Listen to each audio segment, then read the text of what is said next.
자녀들은 나중에 시간이 지나고 나서 부모가 되면 그때의 부모님 마음을 알죠. 특히 여자들은 내 배가 아파서 아이 낳아봐야 그때서야 이제 엄마의 마음을 알게 된다고 하지 않습니까? 왜 엄마는 늘 배부르다고 했는지, 맛있는 거 사갖고 와서 엄마 같이 드세요 라고 하면 난 배불러, 괜찮아, 난 배불러, 왜 그때 그렇게 말씀하셨는지. 그리고 늘 찬밥을 드시면서도 나는 이게 좋다, 나는 입에 입맛에 맞다, 왜 그렇게 얘기하셨는지 그때 봐야 아는 거죠. 왜 늘 그렇게 힘없는 닭처럼 꾸벅꾸벅 조셨는지, 새벽 일찍 일어나서 새벽 예배 갔다 오고 또 자녀들 키우느라고 하루 종일 나가서 일하시고 집에 들어오면 또 쉬는 시간 없이 하루 종일 빨래하고 집안일하고, 왜 그렇게 힘없이 병든 닭처럼 꾸벅꾸벅 조셨는지 그때 가야 알게 되는 거죠. 회사 다닐 때에 참 뺀질대는 사람들 어느 집단에나 있죠. 그 뺀질쟁이 박대리는, 박대리라고 해서 여기 박씨 성을 가진 사람들은 오해하신 거예요. 그 뺀질쟁이 박대리는 자기가 나중에 팀장이 되어봐야 얼마나 그 팀장이 자기 같은 그 뺀질장이 데리고 일하는 것이 얼마나 힘들었을까라는 것을 그때 가봐야 이해하는 거죠. 그래서 상사의 마음을 그때 가면은 조금이라도 알게 되는 거죠. 제가 교회 담임이 되고서 처음 사역했던 그 목사님을 아내랑 같이 이제 명절 때면은 인사를 하러 다니는데 2년 차인가 3년 차인가 그때 갔더니 저한테 그러시더라고요. 사목사, 전에 있는 교회 부목사 때 몇 년 있었지? 그래서 10년 있었습니다. 그랬더니 담임 목사 1년 하는 것이 부목사 10년 하는 것보다 더 어려운 거다. 그때 위로의 말씀을 주시더라고요. 애썼다, 잘했다, 수고했다 그러더라고요. 부목사가 쉬운 게 아니에요. 우리 신대원 다닐 때에 우스갯소리로 그런 말 많이 했거든요. 냉장고에 코끼리를 어떻게 넣냐? 퀴즈를 내요. 그럼 뭐 코끼리를 토막 내서 넣는다, 뭐 한다. 근데 다 정답이 아니에요. 정답이 뭐냐? 부목사 시키면 된다. 부목사 시키면. 뭐든지 해낸다는 거예요. 부목사 시키면 충성스러운 마음으로 안 되는 일도 되게끔 할 정도로 그렇게 어려운 거예요. 그런데 그때는 또 모르는 게 있어요.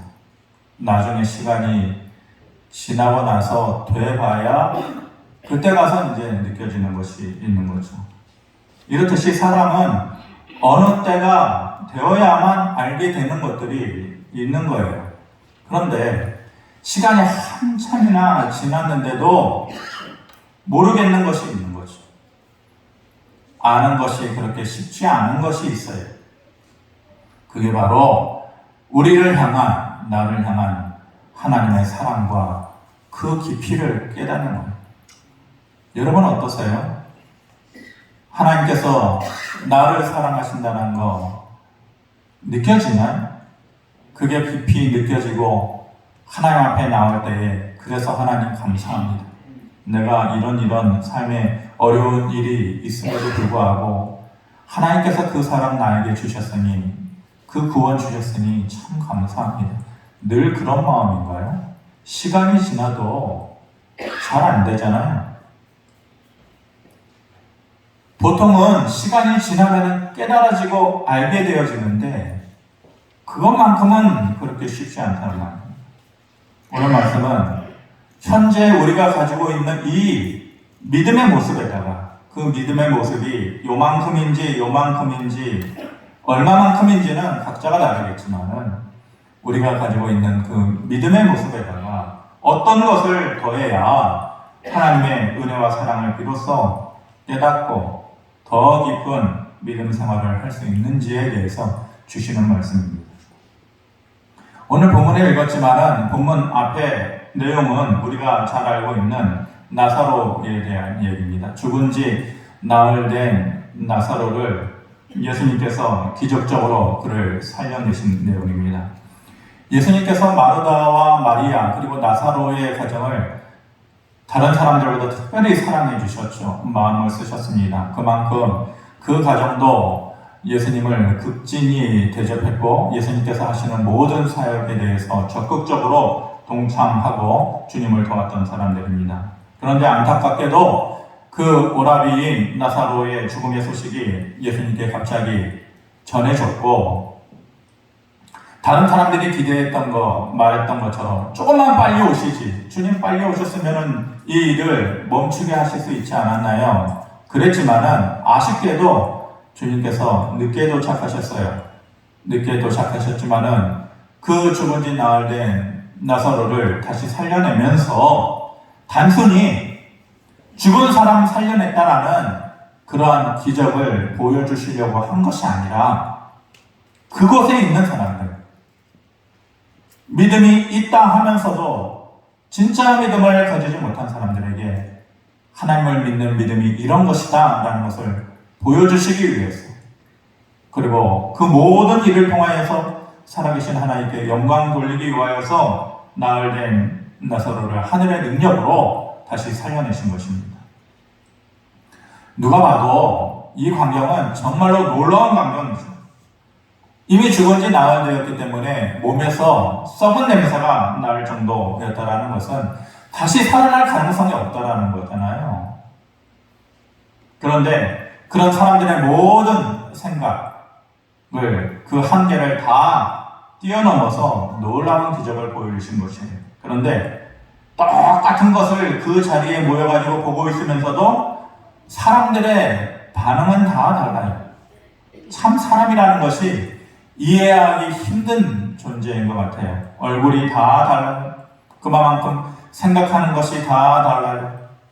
삶을 살아가는 판단의 기준이 다 다르고 가치가 다 달라요. 그런데 문제는 이렇게 다 다른 것 때문에 누군가는 하나님의 더 큰 은혜를 경험하면서 살기도 하고 이 다 다른 것 때문에 누군가는 그 하나님의 은혜에서 더 멀어지는 삶을 살아간다는 것이죠. 오늘 말씀을 통해서 세 가지의 것을 깨닫게 됩니다. 첫 번째는 믿음은 은혜로만 주어지는 것이다. 잘 알고 있는 말씀이지만 분명히 이 말씀은 아멘으로 맞는 말씀입니다. 45절 46절 말씀 같이 보겠습니다. 시작. 마리아에게 와서 예수께서 하신 일을 본 많은 유대인이 그를 믿었으나 그 중에 어떤 자는 바리새인들에게 가서 예수께서 하신 일을 알립니다. 대부분의 유대인들이 다시 살아나게 한 그 나사로의 모습을 보고 그 일을 행하신 예수님을 하나님의 아들로 믿었다라는 것이죠. 당연히 그런 마음을 가질 정도의 그 기적을 베푸신 것이잖아요. 설사 그런 믿음이 아닐지라도 최소한의 저분이 보통 평범한 사람은 아니에요.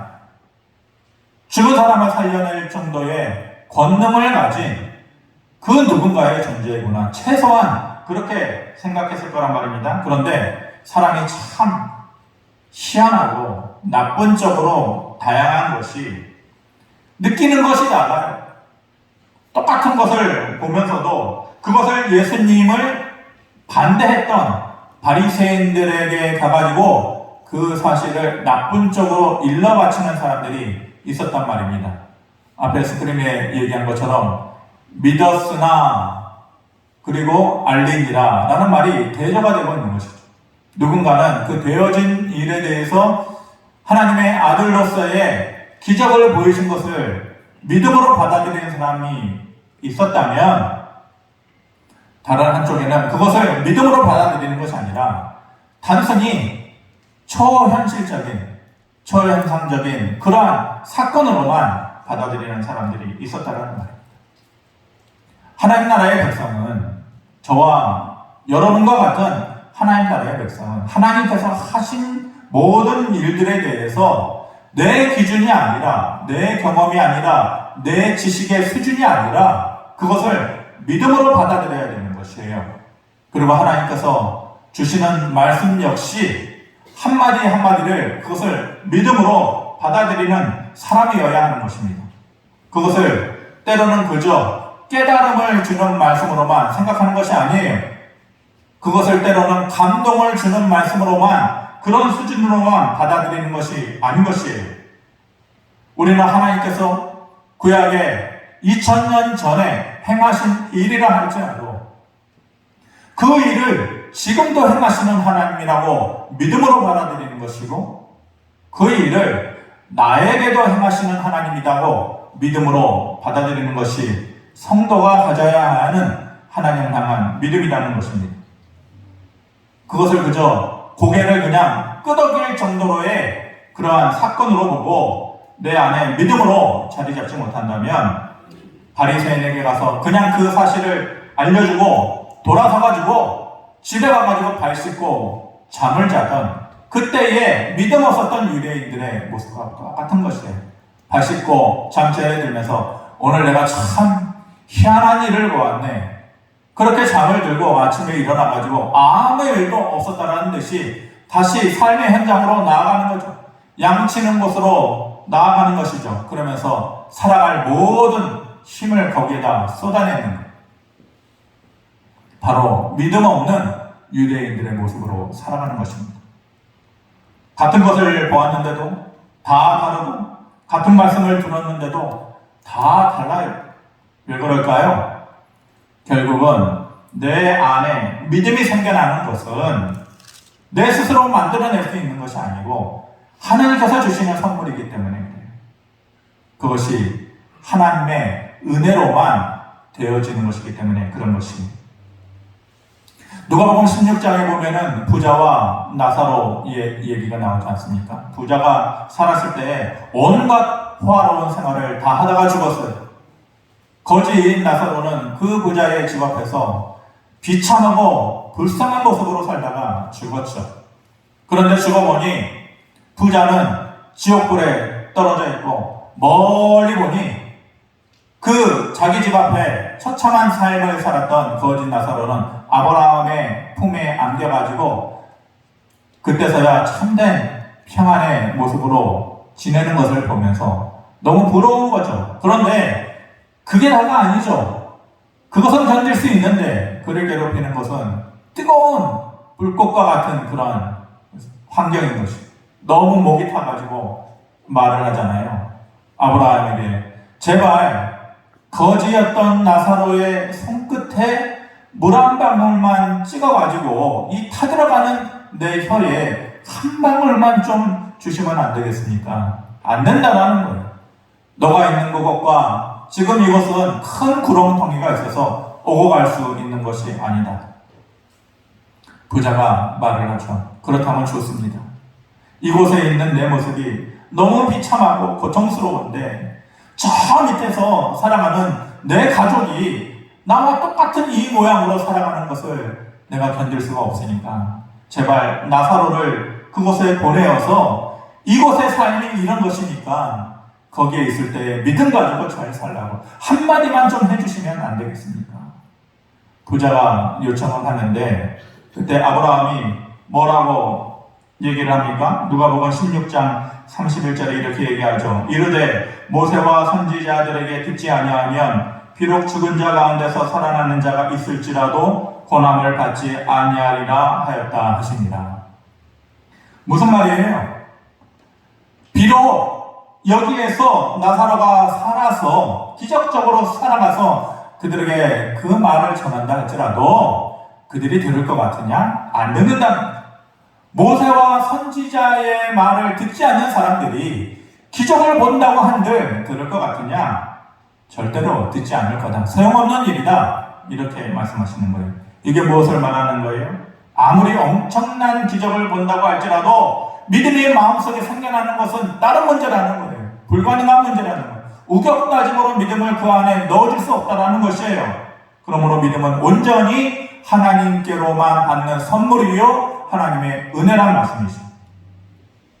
그런 점에서 보면 여러분들은 그 선물을 받은 사람, 그 은혜를 받은 사람이에요.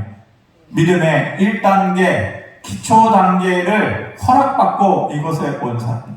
내 의지로 온 것 같죠? 결코 그렇지 않아요.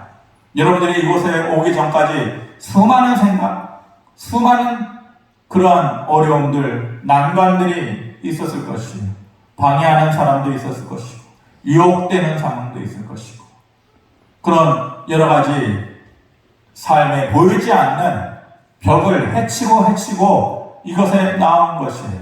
근데 그것이 내 의지가 아니에요. 성령의 도우심과 이끄심을 통하여서 하나님께서 열어주신 문을 열고 나온 것이지 내 뜻이 아니에요. 내 힘이 아니에요.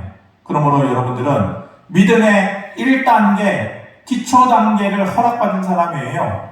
감사해야 되는 것이죠. 그런데 거기에서 멈추면 안 되는 것이죠. 시간이 지나면은 더 깨달아야 되는 것이 있어요.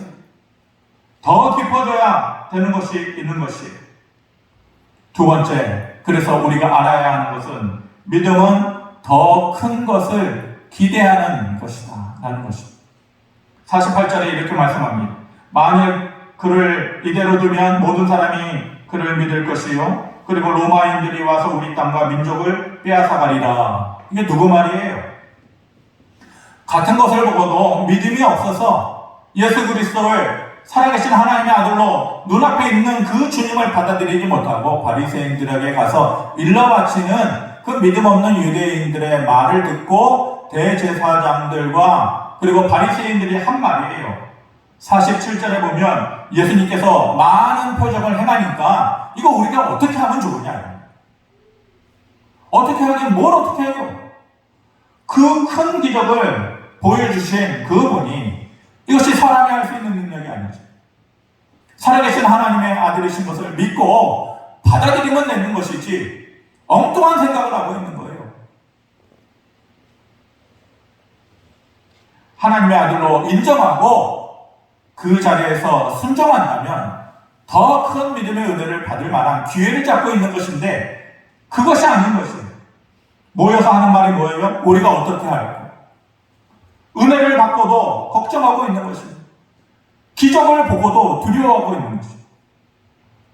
믿음이 없는 사람들은요, 하나님의 은혜 앞에서도 걱정을 해요.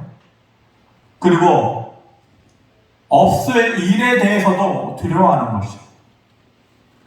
여러분들이 하나님 앞에 나와서 은혜 앞에 나온 거예요. 그런데 여러분들을 묶고 있는 삶의 문제들이 있어요. 예배당 문을 열고 들어오기 전까지 마음을 붙잡아 놓고 괴롭히는 그러한 사인들이 다 있는 것이에요.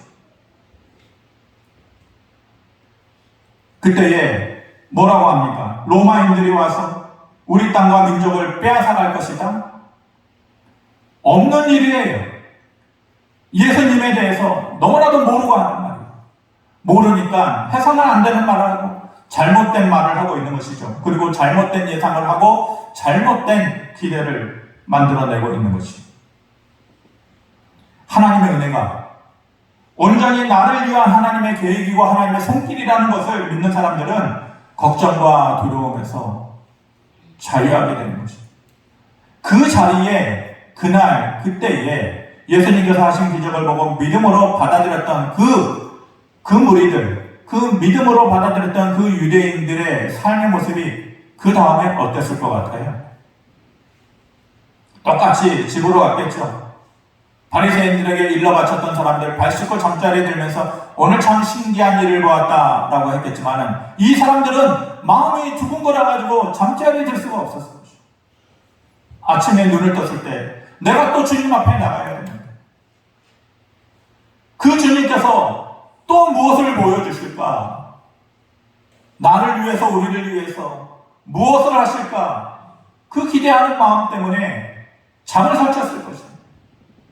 어떤 사람은 그런 기대는 있었지만은 삶의 현장으로 나아가야만 하는 사람도 있었겠죠. 내가 주님께로 나아가야 되는데 현실이 그게 안 되네. 살아가야 하는 삶이 나를 붙잡고 있네. 하지만 그 마음은 주님께 있었을 것입니다. 주님의 사역은요, 갈릴리 바닷가 근처에서만 있었어요. 멀리 오고 가신 것이 아니에요. 갈릴리 바닷가에서 이런 일이 있었다 저런 일이 있었다라는 그 소식을 다 전해드리면서 주님께서 내가 사는 곳 근처에 오시기만 하면 내가 주님께로 나아갈 텐데, 그 기대하는 마음을 가지고 행여라도 주님께서 가까이 오셨다면 열리를 제쳐놓고 그 주님 앞에 나아갔을 것이에요. 문제가 없었을까요? 그 사람이라고 삶을 얽매하는 올가매는 그런 문제가 없었을까요? 분명히 문제가 있었을 것이에요. 그런데 그 문제가 그를 붙잡아 놓지 못하는 거예요. 그 삶이 주는 걱정보다 두려움보다 주님께서 내게 해주실 일에 대한 기대가 더 큰 것이에요. 박차고 나아가는 거예요. 여러분들이 예배하러 하나님 앞에 나와요. 어디에 나오는 거예요? 은혜 앞에 나오는 거예요. 은혜 앞에 나오면서도 그 두려움이 그것을 덮어놓는 거예요. 신앙의 습관은 참 무섭습니다.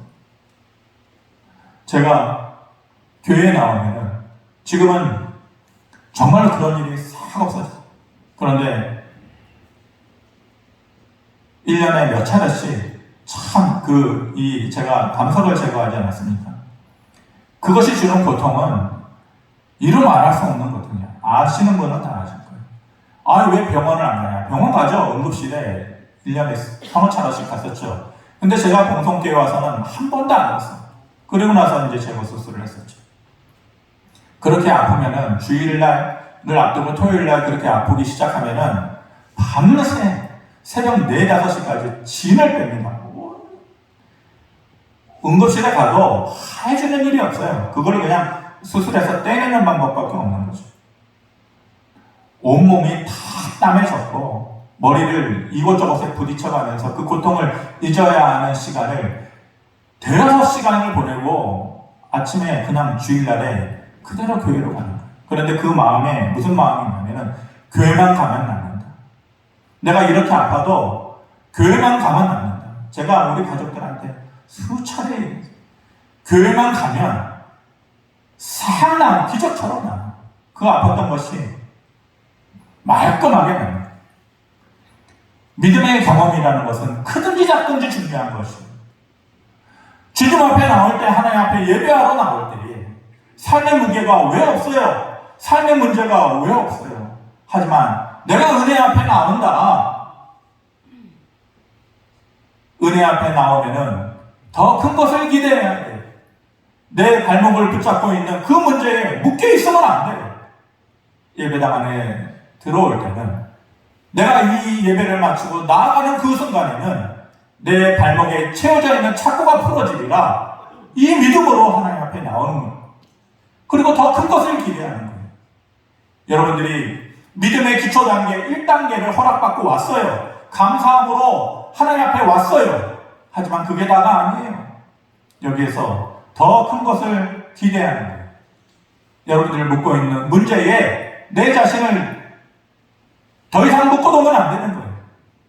하나님을 의지하고 더 큰 것을 기대하는 것이 두 번째 우리가 가져야 하는 믿음의 모습인 거예요. 마지막으로 더 큰 은혜는 더 큰 믿음에서 나온다는 것을 우리가 알아야 돼요. 열왕기상 17장에 엘리야가 사르밧 가부의 집에 갑니다. 우리가 다 알고 있는 말씀이지만 가뭄을 피해서 가요. 먹을 것이 없어요. 그냥 곡식 한 주먹으로 마지막 떡을 해먹고 죽으리라라고 하는 그런 집이에요. 그런데 엘리야가 기적을 보여줘가지고 곡식이 끊어지지 않고 기름이 끊어지지 않았잖아요. 기적을 보여주신 거예요. 그 가정이, 그 여인이 그걸 봤어요. 마치 죽었던 나사로가 다시 살아난 것과 같은 기적을 본 것이죠. 그런데 그가 다가 아니에요. 사람은 그것으로 다라고 말하겠죠. 이것으로는 충분하다고 말하겠죠. 그런데 하나님께서 엘리야를 그 가정에 보내신 것은 그것으로 만족시켜 주시기 위해서 보내신 것이 아니에요. 그 이상의 것을 주시기 위해서 보내신 거예요. 그 이상의 무언가가 있어야 된다는 것을 하나님께서 깨닫고 보내신 거예요. 그래서 그 다음에 일을 하시는 거죠. 무슨 일이 일어났어요? 그 가정에 하나밖에 없었던 아들이 죽어나가요. 끔찍한 일이 일어나요. 그랬을 때 그 여인이 하는 말이, 왜 우리 집에 왔냐고, 누가 와달라고 했냐고, 누가 이 일을 해달라고 했냐고, 그렇게 원망 섞인 말로 하잖아요. 그 말을 들었을 때에 성경을 보면은요, 엘리야도 당황을 했어요. 이 일이 될 것이라고 엘리야도 몰랐던 것 같아요. 그래서 하나님께 부르짖어요. 하나님, 이 일을 어찌하면 좋습니까? 다시 살려 기도했을 때에 그 죽었던 아들이 다시 살아나서 어머니의 품에 안기잖아요. 그런데 하나님께서 그때의 그 여인이 했던 그 말을 듣고 싶었던 거예요. 그러니까 하나님께서 기적을 보여주시는 것으로 만족시키려고 하신 일이 아니에요. 열왕기상 17장 24절에 우리 같이 한번 읽어보겠습니다. 시작. 여인이 엘리야에게 이르되 내가 이제야 당신은 하나님의 사람이시요 당신의 입에 있는 여호와의 말씀이 진실한 줄 아노라 하니라. 이번에 제가 추석 때에 처갓댁에 가가지고 이 말씀을 전했습니다. 설사 우리가 사는 날 동안에 곡식이 끊어지지 않는 그런 기적을 본다고 할지라도, 그런 삶을 산다고 할지라도 그것이 하나님께서 원하시는 전부가 아닙니다. 그것이 하나님께서 주시는 온전한 그리고 절대적인 축복이 아닙니다. 우리는 하나님께서 원하시는 더 깊이 있는 곳에 나아가야 합니다. 그것이 무엇이에요? 이제야 알겠다라는, 그 여인이 말한 그 고백을 하나님께서 우리에게 듣고 싶은 거예요. 1단계는 은혜로 믿어서 하나님의 자리에 나오는 것이요, 2단계는 그렇게 해서 나왔다면 삶이 주는 그 무게를 이기고 더 큰 것을 기대하는 것이요, 믿음의 3단계는 이제야 하나님 알았습니다. 이제야 하나님께서 나와 함께 하시고 살아계신 하나님이라는 것을 이제야 제가 알겠네요. 살다 보니 이런 것을 깨달을 때가 있네요. 이 고백을 하나님께서 하시기를 원하시는 거예요. 이제야 하나님을 믿고 산다는 것이 어떠한 능력을 힘입고 사는 것인지 이제야 제가 알겠네요. 하나님을 의지하고 붙잡고 산다는 것이 삶이 가져다 주는 그 어떤 두려움을 이길 수 있을 만한 든든함이라는 것을, 확실함이라는 것을 이제야 제가 좀 알겠네요. 이제야 깨닫겠네요. 하나님께서 그 여인의 집에 엘리야를 보낸 것은 그것을 주기 위해서 보내신 것이에요. 여러분들이 이 자리에 나온 것은 기름병에 기름이 떨어지지 않냐고, 곡식통에 곡식이 떨어지지 않게 하세요. 그것을 채워주시기 위한 하나님의 은혜를 구하는 그 단계에 머물러서는 안 됩니다. 하나님께서 우리에게 원하시는 대답은 그거예요. 이제야 알겠네요. 그 고백을 하나님께서 원하십니다. 말씀을 마칩니다. 먼저 우리가 하나님 앞에 감사할 수 있어요. 왜냐? 믿음은 하나님의 온전한 선물, 누구나 받는 것이야. 그러므로 그 단계에 이르게 된 것을 감사해야 됩니다. 하지만 그것에 머물러서는 삶이 주는 고통 때문에 힘들고 고달프다 할지라도 하나님 앞에 나오면 더 큰 것을 주시리라는 더 큰 믿음을 가집니다. 하지만 우리가 최종적으로 나아가야 할 것은 하나님, 제 삶에도 이제야 알겠습니다. 그 고백이 좀 있을 수 있게 해달라고 하나님 앞에 매달려야 돼요. 왜 우리에게는 그런 모습이 없어요? 왜 부스러기 은혜라도 달라고 하는 그 가난한 여인의 고백이 왜 우리에게는 없어요? 하나님, 내가 살아가는 날 동안에 이제야 하나님이 어떤 분이신 줄 알겠습니다. 더 은혜, 더 믿음, 하나님 이제야 알겠다라고 말할 수 있는 삶의 고백이 있는 그러한 믿음의 경험이 있기를 주님의 이름으로 축원합니다. 고마우신 아버지 하나님, 같은 것을 보는데, 같은 것을 듣고 있는데, 누군가는 믿음으로 그것을 받아들여서 이제야 알겠다고 하는 사람이 있는가 하면, 누군가는 삶이 주는 무게 때문에 더 깊은 은혜로 나아가지 못하는 사람들도 있다고 하였습니다. 나는 어떤 삶을 살았는지, 어떤 믿음을 가지고 살았는지, 아니, 이제부터 내 삶의 모습, 내 믿음의 모습이 어떠해야 하는지에 대한 주시는 말씀인 줄 우리가 믿고, 더 큰 은혜, 더 큰 믿음의 모습을 마음속에 사모하고 기대하며 이제야 알겠다라고 하나님의 능력에 대해서 외칠 수 있는 그런 삶이 되도록 은혜를 더하여 주시옵소서. 감사드리며 예수 그리스도의 이름으로 기도하옵나이다. 아멘.